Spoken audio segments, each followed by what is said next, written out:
Taib, kita akan lanjutkan kajian kita masih membahas kitab Arba'in Nawawiyah, dan kita masuk pada hadis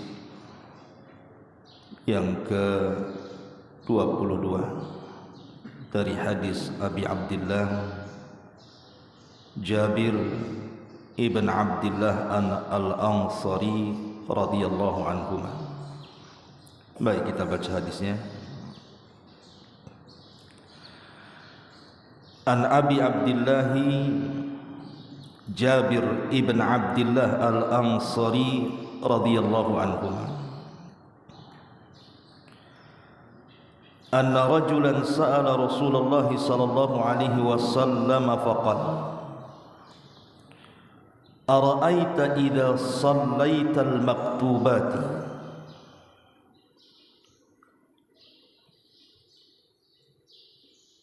ara'aitu idza sallaitul maktubati wa sumtu ramadhan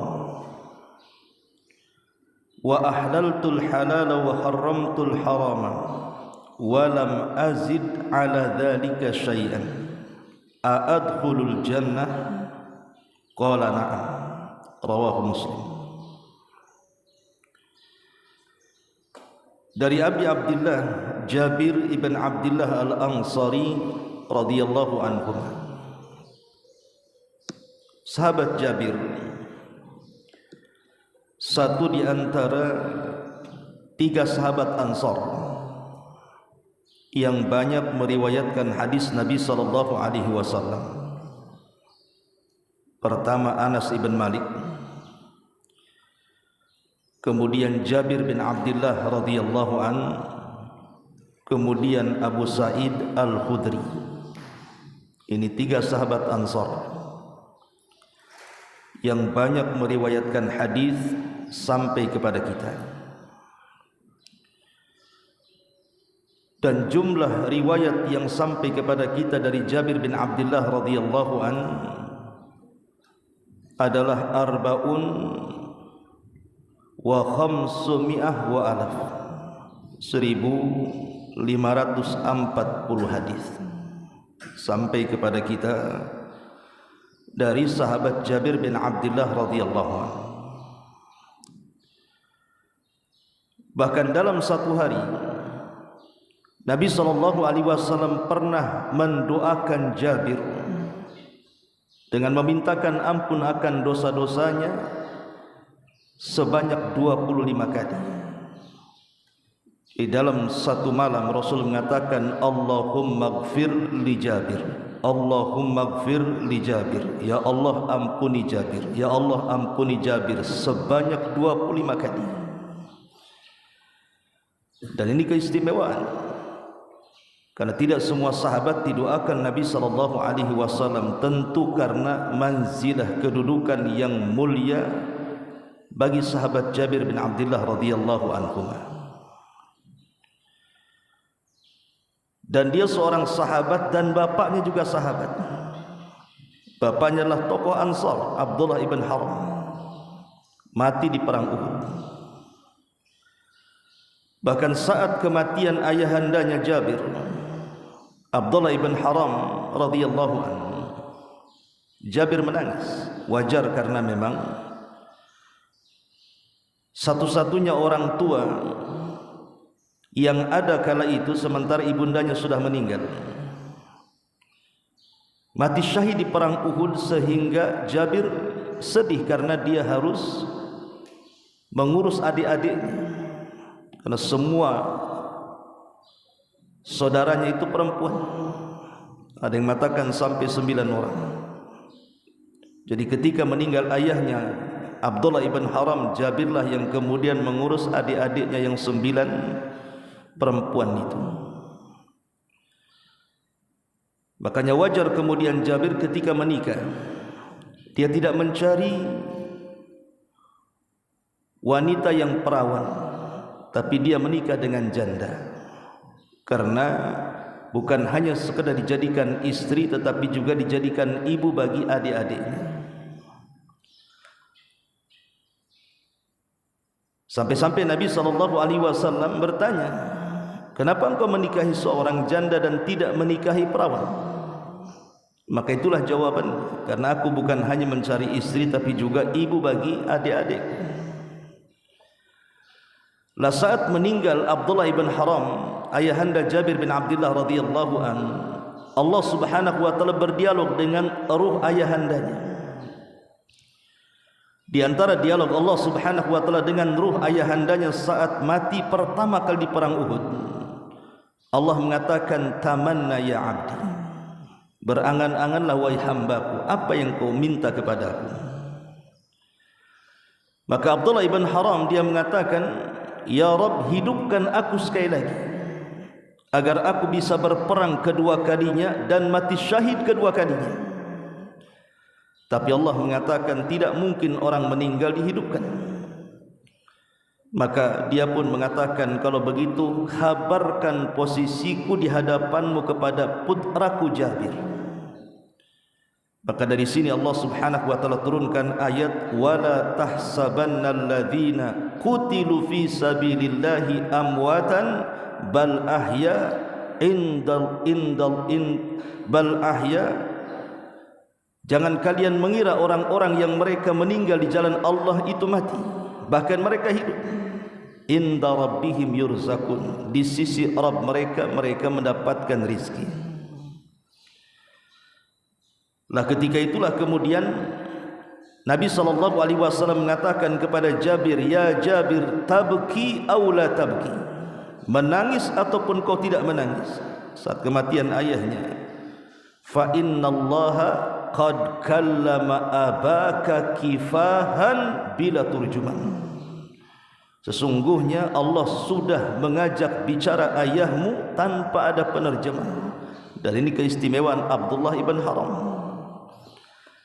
Dan dia memiliki putra yang sangat mulia, Jabir ibn Abdullah radhiyallahu an, satu di antara 7 sahabat, 3 dari Ansar yang banyak meriwayatkan hadis kepada kita setelah Anas ibn Malik, Jabir, kemudian Abi Sa'id Al-Khudri radhiyallahu an. Tentu yang pertama adalah Abu Hurairah radhiyallahu an. Itu sedikit dari biografi Jabir bin Abdullah radhiyallahu an.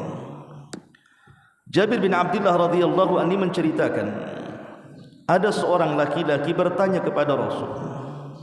Dia mengatakan, Rasul, ara'aita, bagaimana pendapatmu, in shallaitul maktubah, kalau aku hanya mencukupkan dengan yang wajib-wajib saja dari salat, saya hanya salat zuhur, asar, maghrib, isya, subuh saja, saya tidak salat sunnah, saya tidak salat rawatib, saya tidak salat duha, saya tidak salat witir, tahajud, pokoknya hanya mencukupkan salat 5 waktu saja. Wa sumtu Ramadan, dan aku hanya berpuasa Ramadan saja. Aku tidak puasa Syawal, aku tidak puasa Senin Kamis, aku tidak puasa Daud, aku tidak puasa Ayyamul Bid, dan tidak puasa-puasa sunnah yang lainnya. Wa ahlaltul haram, dan aku menghalalkan yang Allah halal. Wa ahlaltul halal, dan aku menghalalkan yang Allah halalkan saja. Wa haramtul haram, dan aku mengharamkan yang Allah haramkan saja. Walam azid ala dzalika syai'an, dan aku tidak menambah, hanya itu saja. Pertanyaannya, a'adkhulul jannah, mungkinkah aku masuk surga?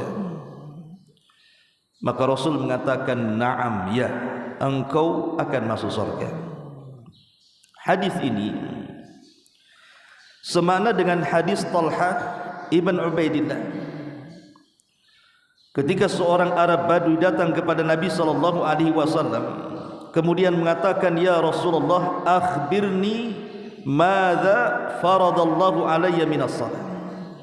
Rasul, habarkan kepadaku apa yang Allah wajibkan kepadaku dari salat itu. Maka Rasul SAW mengatakan, as-salawatil khams illa an tatawwa'a syai'an, engkau melaksanakan solat 5 waktu kecuali kalau engkau ingin tambah dengan yang sunnah. Faqala, maka kemudian dia mengatakan, akhbirni ma faradallahu alayya minas siyam. Habarkan kepadaku apa yang Allah wajibkan kepadaku dari puasa. Faqala, maka Rasul mengatakan, syahra Ramadan illa an tatawwa syai'an. Engkau berpuasa Ramadan kecuali kau mau menambah dengan yang sunnah-sunnah. Kemudian orang ini mengatakan, akhbirni bima faradallahu alayya minaz zakat. Habarkan kepadaku apa yang Allah wajibkan dari zakat. Maka Nabi SAW kemudian menghabarkan dan begitu seterusnya sampai dia mengatakan, ya Rasul, aku tidak menambah kecuali yang wajib saja. Aku tidak menambah kecuali yang wajib saja. Artinya dia hanya melaksanakan salat 5 waktu, puasa Ramadan, zakat, dan tidak menambah dengan yang sunnah. Bagaimana pendapatmu? Maka Rasul mengatakan, maka engkau akan masuk surga kalau engkau jujur dengan niatmu. Dalam hadis ini, ikhwatu fiddin, muliakan Allah Subhanahu wa taala. Hadis ini di antara faedahnya adalah hadis ini menceritakan tentang jalan-jalan yang Rasul sallallahu alaihi wasallam jelaskan kepada kita tentang jalan-jalan menuju surga. Tapi antum harus pahami bahwa surga itu darajat. Surga itu ada tingkatan-tingkatannya. Orang yang melaksanakan wajib dengan yang menambah dengan yang sunnah-sunnah, tentu surganya akan beda dengan orang yang mencukupkan yang wajib saja tanpa sunnah. Ya memang orang yang mencukupkan yang wajib saja tanpa sunnah itu orang bisa masuk surga. Tapi kalau seandainya seseorang itu mau melaksanakan yang wajib plus dengan yang sunnah, tentu surganya juga akan berbeda, karena surga itu kan darajat, bertingkat-tingkat. Ada as-sabiqunal awwalun, orang-orang yang memang mereka muqarrabun, mendekat kepada Allah, surganya tentu yang lebih tinggi dibandingkan ashabul aiman atau muqtasidun, karena memang surga itu juga bertingkat-tingkat. Tapi di sini pertanyaannya, kalau seandainya orang mencukupkan yang wajib saja tanpa yang sunnah, apakah bisa masuk surga? Kata Rasul, iya, bisa masuk surga. Dalam riwayat, kalau dia jujur. Kalau dia jujur, memang dia memang menjaga yang wajib tanpa sunnah, itu sudah bisa memasukkan manusia ke dalam surga.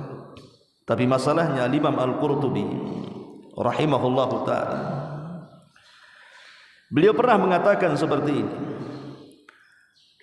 man taraka tatawwu'at jumlatan, barang siapa yang meninggalkan perkara-perkara sunnah jumlatan, secara keseluruhan, dia tidak melaksanakan yang sunnah, hanya mencukupkan yang wajib saja,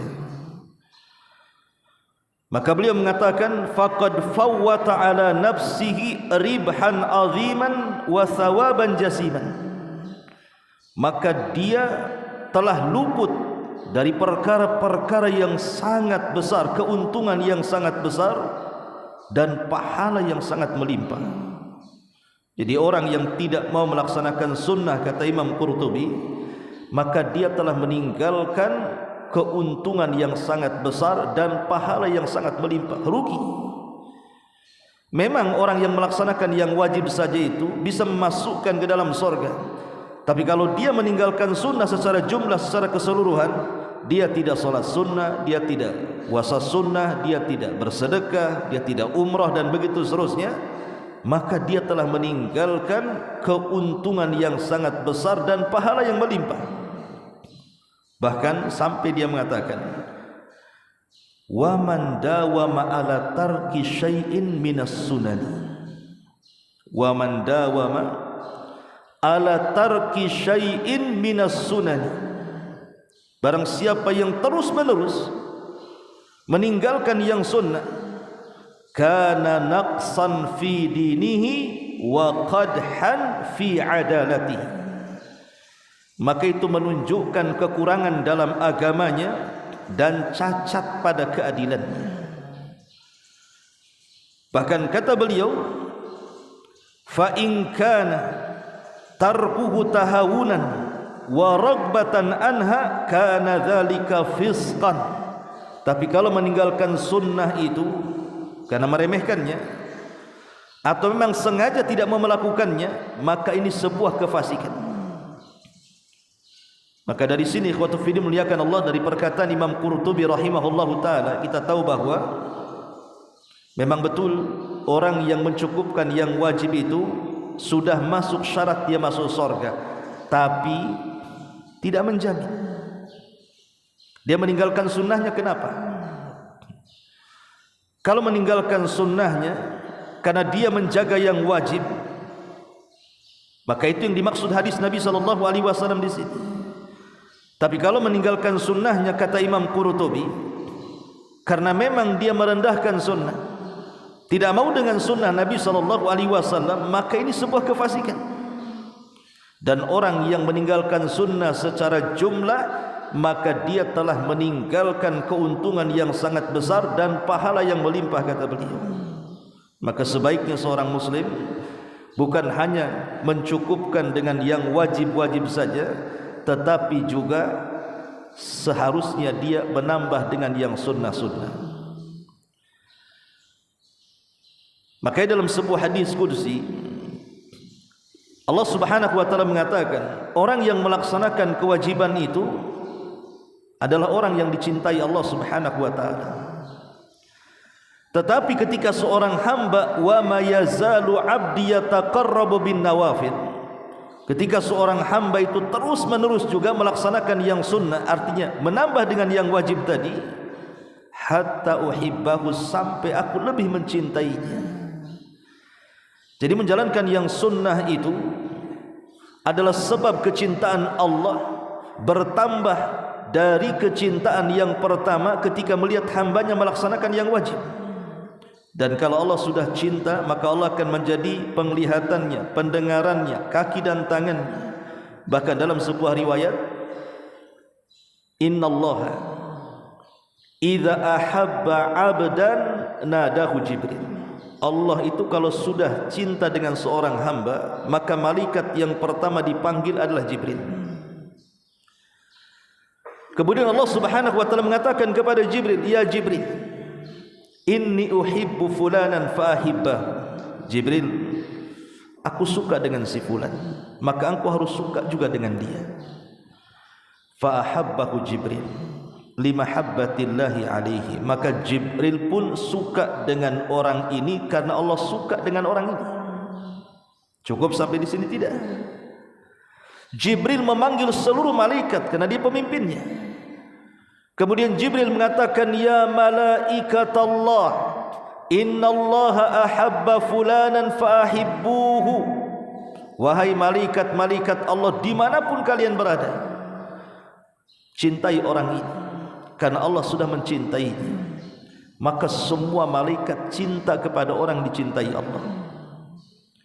Ketika seluruh malaikat cinta kepada orang yang dicintai Allah, maka Allah tanamkan kecintaan itu kepada seluruh penduduk bumi karena kecintaan Allah kepada hamba-Nya. Lihat, orang yang dicintai Allah karena banyak melaksanakan sunnah itu, pertama Allah mencintainya, kedua Jibril mencintainya, ketiga seluruh malaikat mencintainya, dan Allah tanamkan kecintaan kepada penduduk bumi. Lalu apa manfaat malaikat cinta dengan kita dan penduduk bumi cinta dengan kita? Pertama, para malaikat itu dia yang mencatat amal kita. Kalau seandainya para malaikat suka dengan kita, maka dia akan terus mencatat amal kebaikan kita. Dan yang dikirim oleh Allah juga ketika mencabut nyawa kita tentu bukan malaikat yang menakutkan. Pasti akan mengutus malaikat-malaikat rahmat yang mengatakan, ya ayyatuhan nafsul mutmainnah irji'i ila rabbiki radiyatan mardiyah. Tentu malaikat yang diutus untuk mencabut nyawa kita juga malaikat-malaikat rahmat. Lalu apa manfaat penduduk bumi cinta dengan kita? Di zaman Nabi ada jenazah lewat, semua manusia memujinya, maka Rasul mengatakan wajabat. Kemudian datang jenazah yang lain, semua manusia mencacinya, Maka Rasul mengatakan wajabat. Wajabat itu artinya wajib. Sehingga kemudian sahabat mengatakan, ya Rasul, apa yang dimaksud kalimat wajib itu? Maka Rasul mengatakan, adapun jenazah yang pertama yang semua manusia memujinya, wajabat lahul jannah, wajib dia masuk surga. Adapun jenazah yang kedua yang manusia mencaci makinya, maka Rasul mengatakan wajabat lahun nar, maka dia wajib masuk neraka. Itulah manfaat penduduk bumi kalau ditanamkan kecintaan kepada kita. Makanya dalam hadis ini, walaupun sahabat ini bertanya kepada Nabi SAW, kalau aku mencukupkan dengan salat 5 waktu, puasa Ramadan, menghalalkan yang Allah halalkan, mengharamkan yang Allah haramkan, apakah, dan saya tidak menambah dari itu, apakah saya bisa masuk surga? Iya, memang masuk surga. Tetapi sebaiknya jangan remehkan perkara sunnah, karena perkara sunnah ini faedahnya besar sekali. Ya, salah satunya tadi sebab meraih kecintaan Allah kepada kita.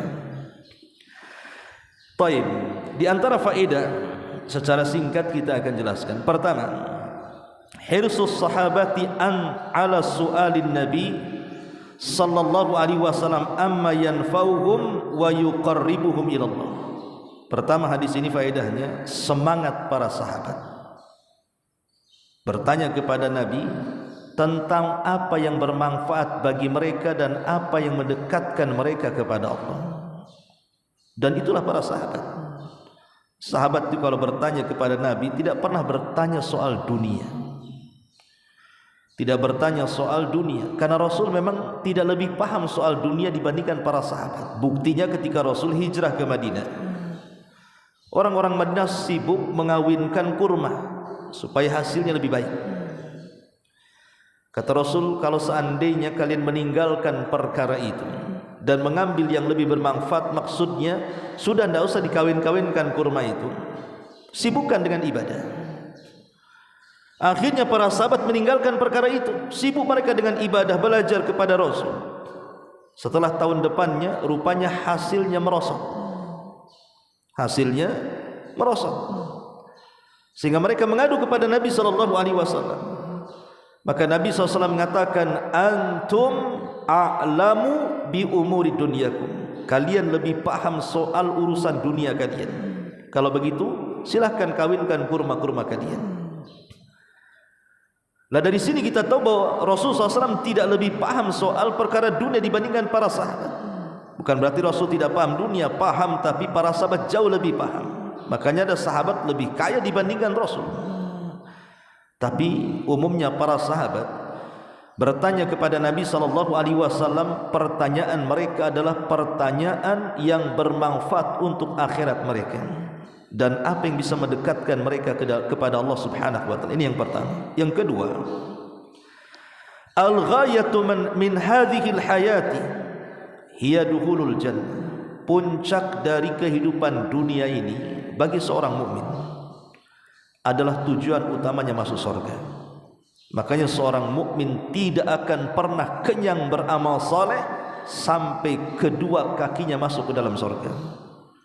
Kalau baru satu kaki saja masuk surga sementara kaki yang lainnya belum masuk surga, bagi seorang mukmin itu belum puas.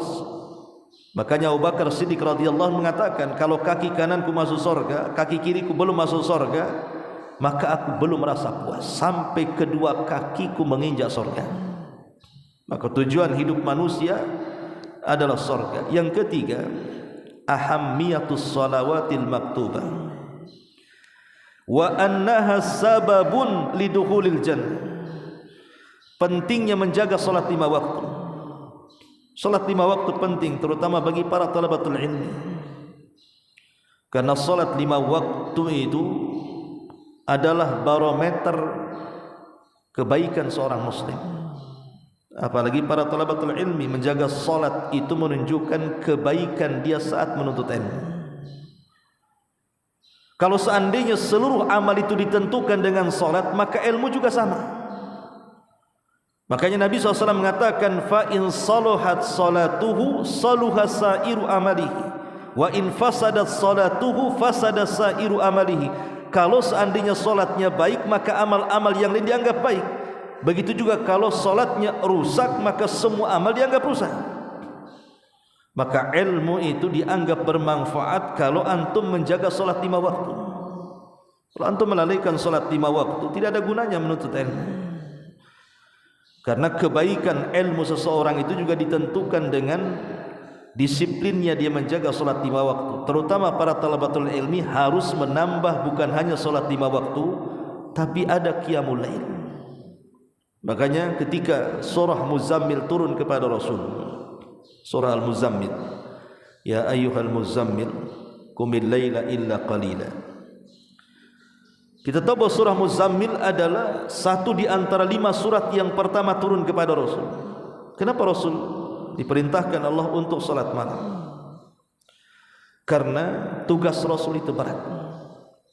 Dia harus mengajak manusia masuk ke dalam hidayah. Dan hidayah itu ada 2 macam. Ada hidayatul taufik dan ada hidayatul irsyad. Rasul hanya bisa memberikan irsyad saja, petunjuk ini yang baik, ini yang tidak baik, ini yang boleh, ini yang tidak, ini yang tauhid, ini yang syirik, ini yang bid'ah, ini yang sunnah, ini yang maksiat, ini yang taat. Hanya irsyad, menunjukkan manusia ke jalan kebaikan. Tapi soal kesadaran orang ketika didakwah itu bukan urusan Nabi, tapi itu urusan Allah. Makanya tidak semua manusia yang didakwahi Nabi dapat hidayah. Pamannya Abu Talib tidak dapat hidayah. Manusia-manusia terdekat, tetangga-tetangga Rasul, Abu Jahal dan yang lainnya tidak dapat hidayah, karena taufik itu milik Allah. Makanya disyariatkannya salat malam itu. Karena Rasul SAW sebelum mengambil sebab mengajak manusia kepada kebaikan, di malam hari setelah salat qiyamul lail dia berdoa kepada Allah agar orang yang didakwahi mereka menerima dakwahnya. Lah tugas para talabatul ilmi, mereka adalah mewarisi sifat-sifat para ulama, dan para ulama itu warathatul anbiya. Tugas antum berat. Ya, antum harus belajar agama. Nanti setelah cerdas antum mengajak orang. Lah salat malam itu adalah senjata bagi talabatul ilmi. Berdoa kepada Allah agar antum dicerdaskan. Setelah cerdas, ajak manusia kepada kebaikan. Nah, ini diantara faedah yang ketiga. Faedah yang keempat, fi'lul wajibati wa tarkul manhiyati sababun lidukhulil jannah. Melakukan yang wajib dan meninggalkan yang dilarang itu sebab orang dimasukkan ke dalam surga. Makanya di sini ada kalimat setelah melaksanakan salat 5 waktu kemudian puasa Ramadan, sahabat ini mengatakan, dan aku halalkan yang halal dan aku haramkan yang haram. Maksudnya mu'taqidan li hillihi wa mu'taqidan li harami. Dia yakin perkara ini halal, dia yakin perkara ini haram. Memang disebutkan para ulama meninggalkan yang haram itu baik, meninggalkan yang haram itu baik, dan melakukan yang halal itu baik juga, tapi harus diiringi dengan keyakinan supaya jadi ibadah. Contoh umpamanya, ada orang yang tidak suka minum khamr. Memang dia enggak suka, tapi dia tidak meyakini keharamannya. Dia hanya melihat sisi kesehatannya saja dan mengatakan khamr ini tidak baik. Khamr ini akan merusak kesehatan. Ya, meninggalkan perkara haram itu baik, tapi bukan ibadah selama dia tidak meyakini keharamannya. Tapi kalau dia meninggalkan khamr, dia meyakini bahwa khamr itu haram dan Allah haramkan selamanya, maka meninggalkan minum khamr itu berpahala. Kenapa? Karena ada keyakinan di situ bahwa ini perkara haram, tidak boleh saya lakukan. Sama juga dengan melaksanakan yang Allah Subhanahu wa taala halalkan. Kalau meyakini bahwa ini perkara halal dan harus dinikmati perkara halal yang Allah halalkan kepada kita, maka keyakinan menikmati perkara halal yang Allah halalkan menjadi sebuah ibadah. Jadi melaksanakan yang halal, meninggalkan yang haram itu juga harus ada keyakinan bahwa ini halal saya nikmati, ini haram saya tinggalkan. Kalau tidak ada keyakinan, ya baik, tapi tidak berbentuk ibadah, tidak berbentuk sebuah pahala. Ini juga diantara faedah hadis ini. Kemudian juga Di antara faedah hadis ini disebutkan juga oleh para ulama adalah annal jawab, bahwasannya jawaban Nabi sallallahu alaihi wasallam ketika sahabat mengatakan a'adkhulul jannah, apakah saya masuk surga? Rasul mengatakan na'am, iya masuk surga. Ini memberikan sebuah faedah kepada kita bahwa masuk surga itu sebenarnya mudah, cuman kita yang berat untuk menjalaninya. Masuk surga itu mudah, banyak jalannya. Jadi jalan ke surga itu bukan satu tapi banyak. Lah di antara jalan-jalan menuju surga adalah ketika seseorang menjaga yang wajib, meninggalkan yang diharamkan, menikmati yang dihalalkan, menjauhi yang diharamkan. Dan perkara ini ikhwan, ini adalah pintu kebahagiaan. Kita kalau melakukan 4 perkara ini: 1. Laksanakan kewajiban. 2. Tinggalkan yang dilarang. 3. Nikmati yang dihalalkan. 4. Jauhi yang dihalalkan, jauhi yang diharamkan. Ini kunci kebahagiaan. Kalau kita bisa melaksanakan 4 perkara ini, laksanakan yang wajib, jauhi yang dilarang, nikmati yang dihalalkan, jauhi yang diharamkan, pasti kita bahagia. Karena ini adalah pintu kunci masuk surga. Dan kalau cerita halal haram ikhwan, yang dihalalkan itu sebenarnya jauh lebih banyak dibandingkan yang diharamkan. Makanan lebih banyak yang halal dibandingkan yang haram. Yang diharamkan itu tertentu saja disebutkan dalam Quran. Apalagi muamalah juga sama. Jadi perkara-perkara halal itu jauh lebih banyak sebenarnya dibandingkan yang haram. Tapi kebanyakan manusia kenapa memilih yang haram dan meninggalkan yang halal? Karena neraka itu dikelilingi dengan perkara syahwat, dan surga itu dikelilingi dengan makruhat, sesuatu yang dibenci. Dan jiwa manusia itu ammaratum bisu, memang selalu memerintahkan kepada keburukan. Nah, ini diantara faedah daripada hadis yang kita bahas, tentang hadis dari Abdullah ibn Jabir ibn Abdullah al-Ansari radhiyallahu anhu tentang jalan menuju surga Allah Subhanahu wa taala. Wallahu a'lam. Ini dulu yang bisa sampaikan, mudah-mudahan ada manfaatnya. Subhanaka wa bihamdika asyhadu an la ilaha illa anta astaghfiruka wa atubu ilaik. Allahu ta'ala. Assalamualaikum warahmatullahi wabarakatuh.